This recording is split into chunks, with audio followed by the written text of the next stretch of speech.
नमस्कार प्यारे दोस्तों, फिर से एक बार आपका स्वागत है हमारे YouTube चैनल मिस्टिकल स्टोरी में।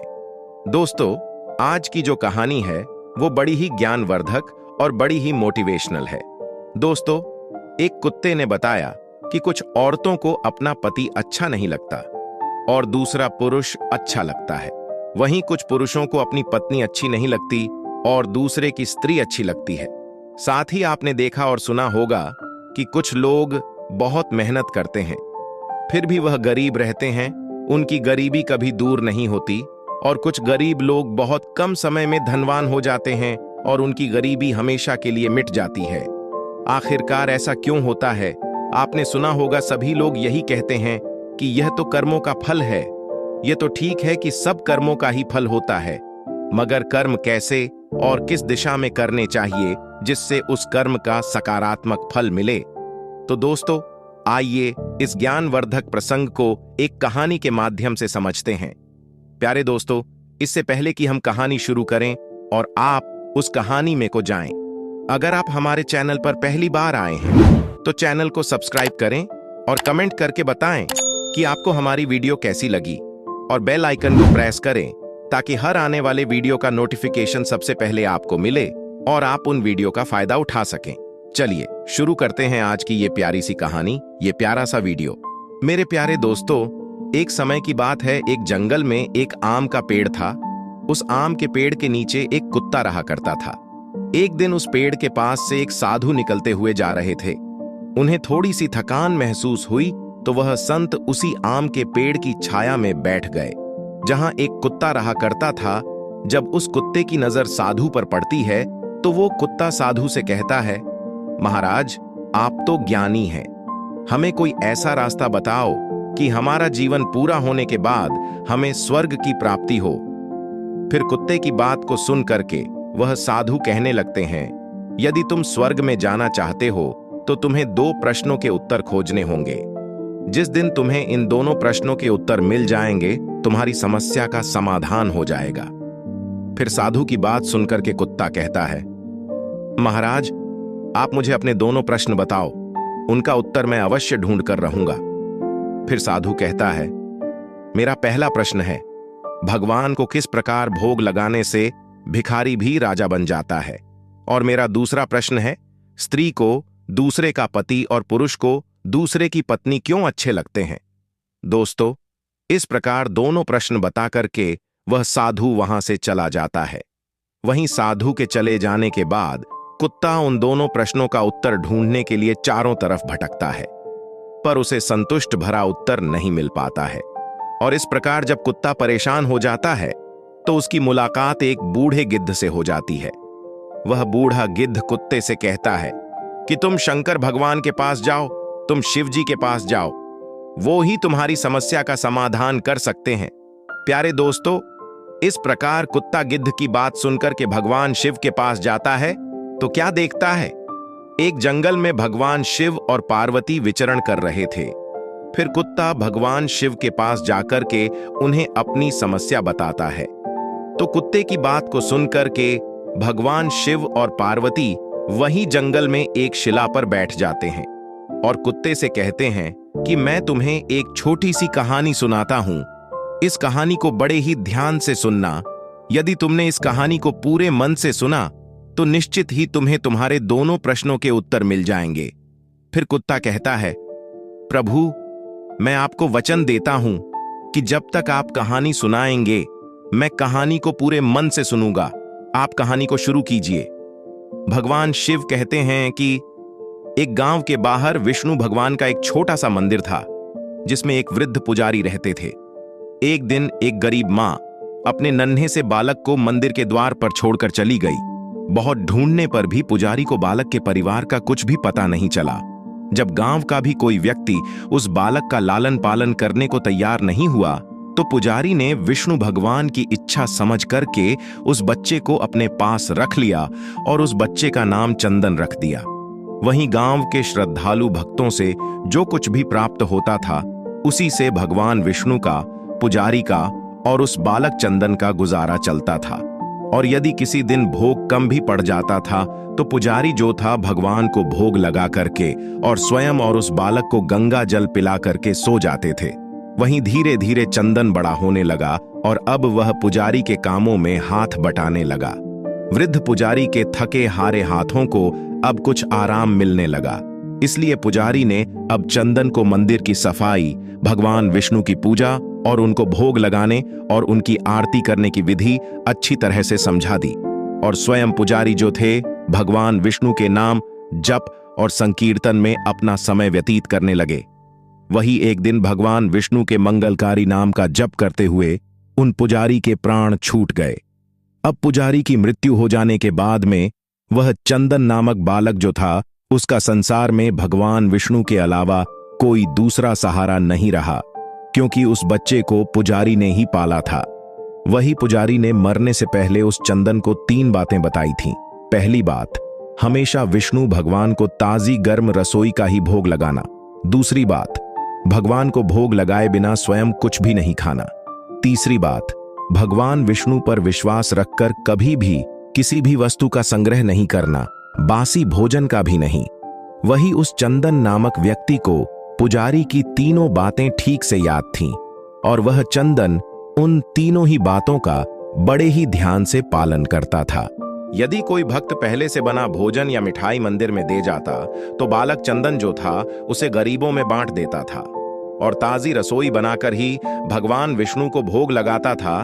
उसके बाद ही स्वयं प्रसाद ग्रहण करता था और यदि फिर भी बच जाता था तो उसे बांट देता था।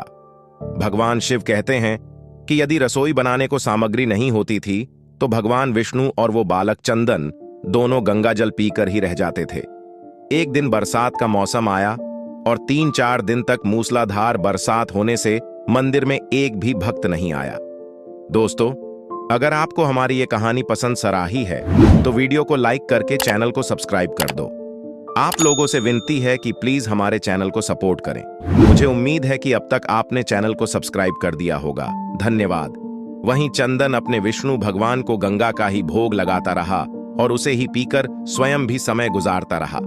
उधर भगवान विष्णु उस बालक चंदन की भक्ति और सहन शक्ति की परीक्षा लेते रहे, लेकिन आखिर में अपने भक्त बालक को भूख से तड़पते देख करके भगवान विष्णु से रहा नहीं गया और विष्णु जो थे सेठ के नौकर का रूप धारण करके हाथ में भोजन सामग्री की पोटली लेकर के बरसात में भीगते हुए मंदिर के द्वार पर जा पहुंचे।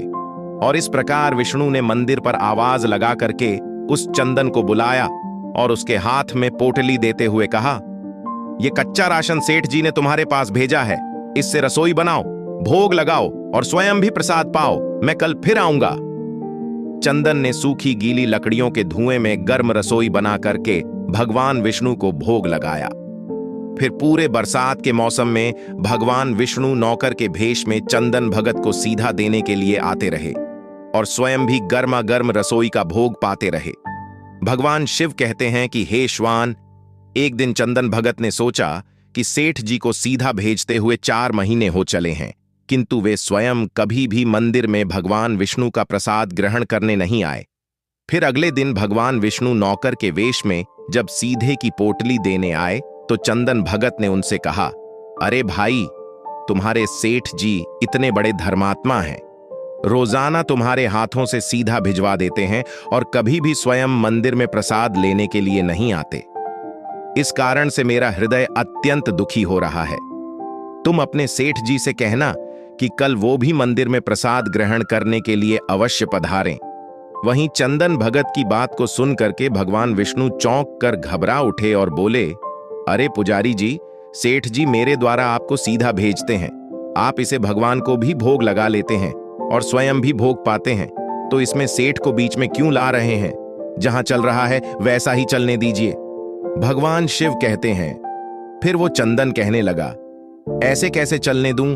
आपके सेठ धर्मात्मा इतने दिनों से सीधा भेज रहे हैं, क्या मैं उन्हें भगवान का प्रसाद देने का अपना कर्तव्य भी पूरा बना करूं? मैं किसी का उद्धार खाने वाला नहीं हूं। अपने सेठ जी से कह देना, यदि कल वो भगवान विष्णु का प्रसाद ग्रहण करने के लिए नहीं आए तो मैं उनका सीधा लेना बंद कर दूंगा। फिर नौकर बन विष्णु भगवान अपने पुजारी भगत की अकड़ देखकर चौंक गए और कांप उठे और मन ही मन यह सोचकर हंसने लगे कि वाह बेटा, आज तो लेने वाला ही देने वाले पर दोस्त दिख रहा है। और बोले, ठीक है पुजारी जी, कल सेठ जी मंदिर में प्रसाद ग्रहण करने जरूर पधारेंगे। वहीं दूसरे दिन सवेरे ही भगवान विष्णु नौकर के भेष में दूध और बहुत सारी भोजन सामग्री लेकर के मंदिर पहुंच गए। वहीं चंदन चौंकते हुए बोला, भाई आज इतना सारा सीधा किस लिए लेकर आए हैं? तो नौकर बने विष्णु। भगवान बोले, पुजारी जी क्या आप भूल गए आज आपने सेठ जी को प्रसाद के लिए बुलाया है, इसलिए आप छक करके रसोई बनाएं और विष्णु भगवान को भोग लगाएं। वही नौकर बने विष्णु भगवान कहने लगे, हे चंदन भगत, ये तो बता दीजिए कि सेठ जी को किस समय आना है। तो चंदन ने प्रसन्न होकर के नौकर बने विष्णु भगवान को सेठ के आने का समय बता दिया। अब उधर तो चंदन भगत रसोई तैयार करता है और इधर भगवान विष्णु जो थे अपने चंदन भगत की इच्छा पूरी करने के लिए सेठ का रूप धारण करने लगते हैं। इधर अपने स्वामी को एक प्यारे भगत के यहां पर जाने का समाचार सुनकर कि माता लक्ष्मी भी भला कैसे पीछे रहती, वह भी भगवान विष्णु की आज्ञा लेकर के सेठानी का रूप धारण करने में जुट गई। विष्णु भगवान ने मखमल का एक सुंदर सा कुर्ता धारण किया और ऊपर से एक सुंदर सी रंग बिरंगी पगड़ी बांध ली और अपने पैरों में रेशमी जूतियां धारण कर ली। और इधर लक्ष्मी ने अपने पतिदेव के नगर में बनी हुई सुंदर बनारसी साड़ी निकालकर पहनी, जिसका रंग सेठ बने विष्णु के कुर्ते से मेल खा रहा था। लक्ष्मी ने सोने, चांदी, हीरे के जगमगाते हुए आभूषण धारण कर लिए, पैरों में सुंदर चरण पादुकाएं पहन ली। इधर लक्ष्मी और विष्णु ने जब एक दूसरे को सेठ सेठानी के वेश में देखा तो वह चकित होकर एक दूसरे को निहारते ही रह गए, क्योंकि दोनों एक दूसरे को देख देख करके निहाल हुए जा रहे थे। इससे पहले उन्होंने कभी एक दूसरे का ऐसा सुंदर रूप नहीं देखा था।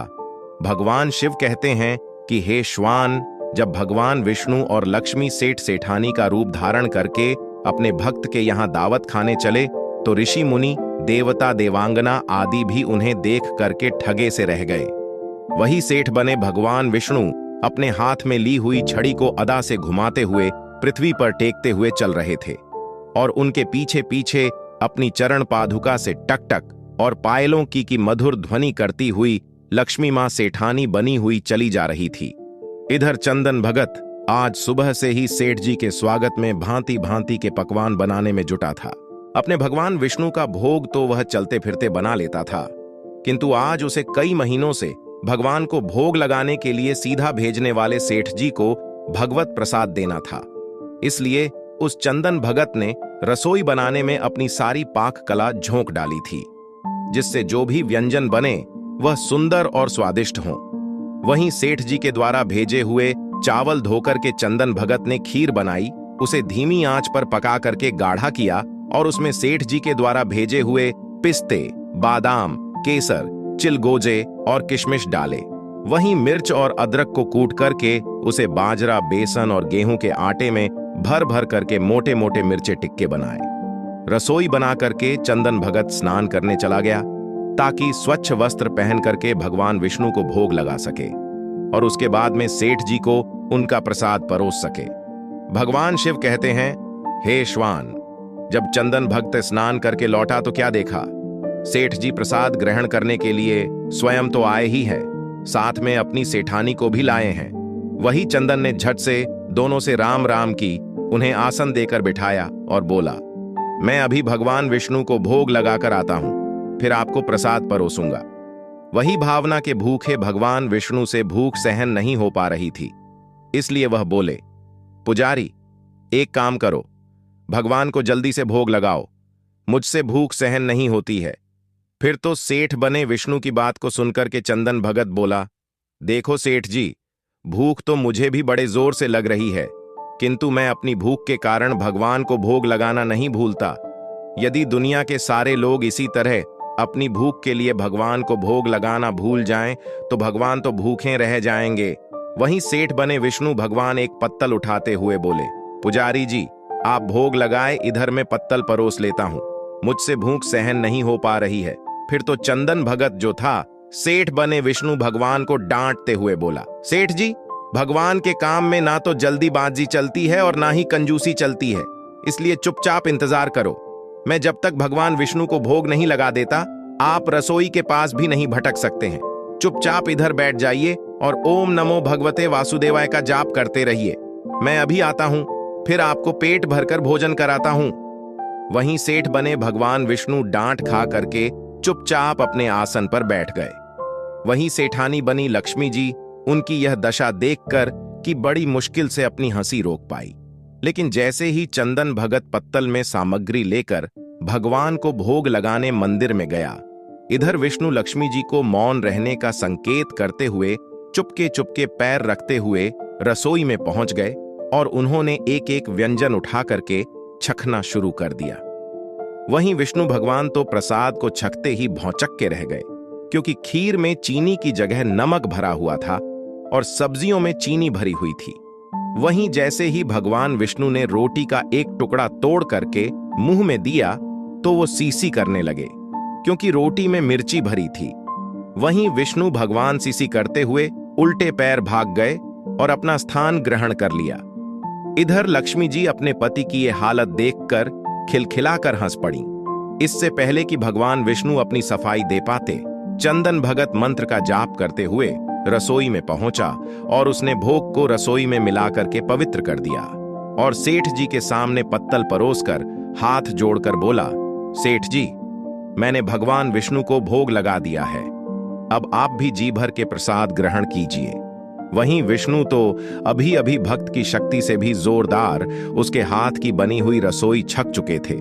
उसे ग्रहण की बात सुनकर ही उनके पसीने छूटने लगे। भगवान विष्णु कभी चंदन भगत का तो कभी लक्ष्मी का मुख देखने लगते। वहीं चंदन भगत को सेठ जी की डील बर्दाश्त नहीं होती है और वह कहता है, सेठ जी, अब क्या हो गया आपको? अभी अभी तो आप इतने उतावले हो रहे थे, आपको बहुत तेज भूख लग रही थी, पर अब आप खाने में इतनी देरी क्यों कर रहे हैं? आप जल्दी से प्रसाद ग्रहण करो, तभी तो माता जी भी प्रसाद ग्रहण करेंगी और उसके बाद फिर मैं प्रसाद ग्रहण करूंगा।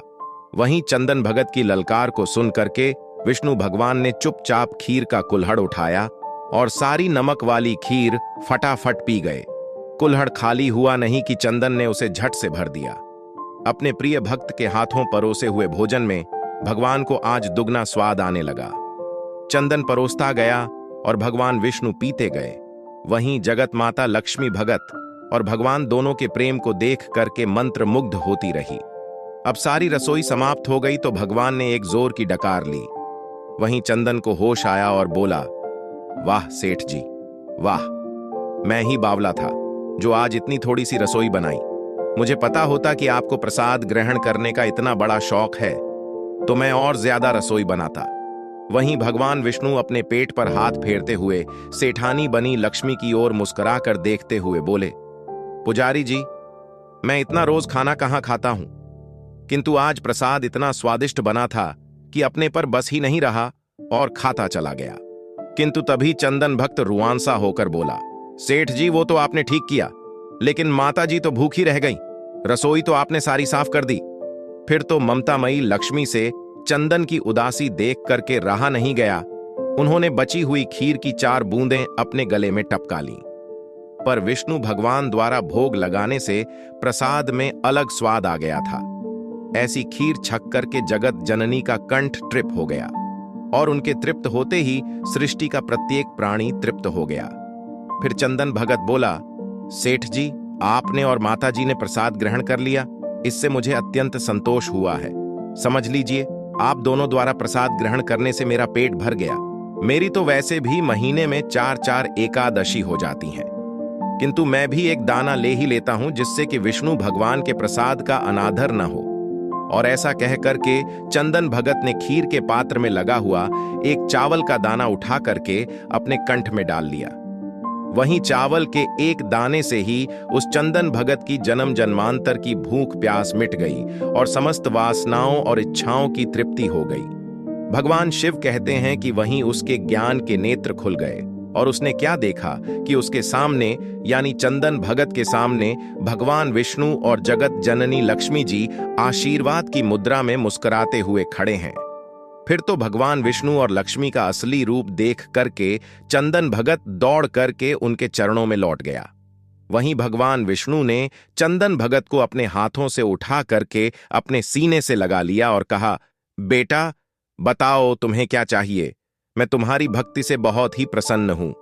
जो इस प्रकार से भगवान को भोग लगाते हैं, सच्ची निष्ठा के साथ में उन पर आस्था रखते हैं, उनके जन्म जन्मांतर के पाप दूर हो जाते हैं और उनकी गरीबी हमेशा के लिए दूर हो जाती है। वहीं चंदन भगत कहने लगा, प्रभु मुझे कुछ नहीं चाहिए, केवल आपका प्यार चाहिए। वहीं भगवान विष्णु कहते हैं, नहीं चंदन, तुमने अब तक गरीबी देखी है। मैं तुम्हें वरदान देता हूं कि तुम इस राज्य के राजा बनकर के इस राज्य का सुख भोगोगे और शरीर पूरा होने के बाद में तुम्हें स्वर्ग की प्राप्ति होगी। और ऐसा कहकर के भगवान विष्णु और लक्ष्मी अदृश्य हो जाते हैं। चंदन भक्त जो था, भगवान को नित्य नियम से भोग लगाकर भोजन करता था, जिसका उसे फल मिला कि वह भिखारी से राजा बना। भगवान शिव कहते हैं कि हे श्वान, उसी विष्णु भगवान के मंदिर के पास में एक किसान अपनी पत्नी के साथ में एक झोपड़ी में रहता था और मंदिर में जो भी स्त्री या पुरुष पूजा के लिए आते जाते थे, वो किसान मंदिर पर आने वाली औरतों को घूर घूर कर देखता रहता था और अपनी दृष्टि गलत रखता था। वहीं उस किसान की पत्नी मंदिर आने वाले पुरुषों को घूर घूर कर देखती रहती थी। अब समय इस प्रकार से धीरे धीरे गुजरता गया। एक दिन एक ठग कहीं से घूमता हुआ उस किसान की झोपड़ी से होकर गुजरा तो किसान की पत्नी की नजर उस ठग पर पड़ गई। वहीं ठग जो था, दिखने में किसान से ज्यादा हष्टपुष्ट और सुंदर था।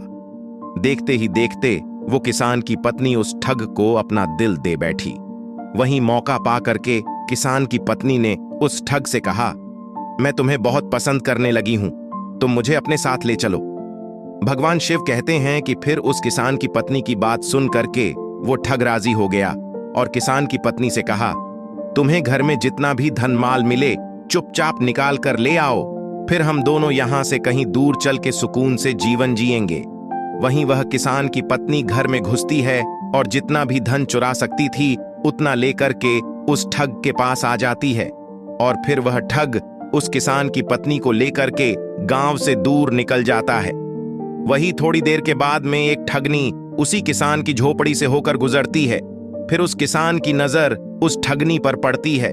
वही ठगनी किसान की पत्नी से बहुत ज्यादा सुंदर थी, इसलिए किसान उस ठगनी को अपना दिल दे बैठा और मौका पाकर के उस ठगनी से कहता है, मैंने तुम्हें जब से देखा है मुझे कुछ भी अच्छा नहीं लग रहा है, मैं तुमसे प्यार करने लगा हूं। फिर ठगनी ने कहा, तो आप क्या चाहते हैं? फिर किसान ने कहा, हम तुम कहीं दूर चल करके एक साथ सुखपूर्वक रहेंगे। भगवान शिव कहते हैं कि इस प्रकार उस किसान की बात सुनकर के वह ठगनी तैयार हो गई। फिर वह किसान जो भी धनमाल उसके पास था उस सब को लेकर के उस ठगनी के साथ में गांव से दूर निकल जाता है। वही कुछ समय चलने के बाद में वह किसान की पत्नी और वह ठग, उधर किसान और ठगनी, इन सभी को चलते चलते एक नदी मिल जाती है। वही नदी के एक स्थान पर वह किसान की पत्नी और ठग बैठ जाते हैं और नदी के दूसरे दूर स्थान पर वह किसान और ठगनी बैठ जाते हैं। वहीं न तो किसान को अपनी पत्नी के बारे में पता है कि वह ठग के साथ चली गई है, ना ही किसान की पत्नी को किसान के बारे में पता है कि वह ठगनी के साथ चला गया है। भगवान शिव कहते हैं कि नदी पर पहुंचने के बाद में वह ठग किसान की पत्नी से कहता है कि तुम यह गहना मुझे दे दो, मैं पहले इस गहने को नदी के पार रखा आऊं, फिर तुम्हें नदी पार कराऊंगा। वहीं ठग की बातों में आकर के किसान की पत्नी धन उस ठग को दे देती है। वहीं वह ठग जो था धन माल लेकर के उस किसान की पत्नी को उसी नदी में ढकेल देता है और धन माल लेकर के वहां से चला जाता है। दूसरी तरफ ठगनी जो थी उस किसान से माल लेकर के उस किसान को नदी में धोखे से ढकेल देती है और माल लेकर के दूर चली जाती है। भगवान शिव कहते हैं कि इस प्रकार वह किसान और उसकी पत्नी नदी में डूबते उछलते हुए एक स्थान पर मिल जाते हैं और फिर दोनों को अपनी अपनी गलती पर बड़ा पछतावा होता है। वही उस नदी के आसपास उन दोनों को बचाने वाला कोई नहीं होता है और इस प्रकार किसान और उसकी पत्नी की नदी में डूबकर मौत हो जाती है।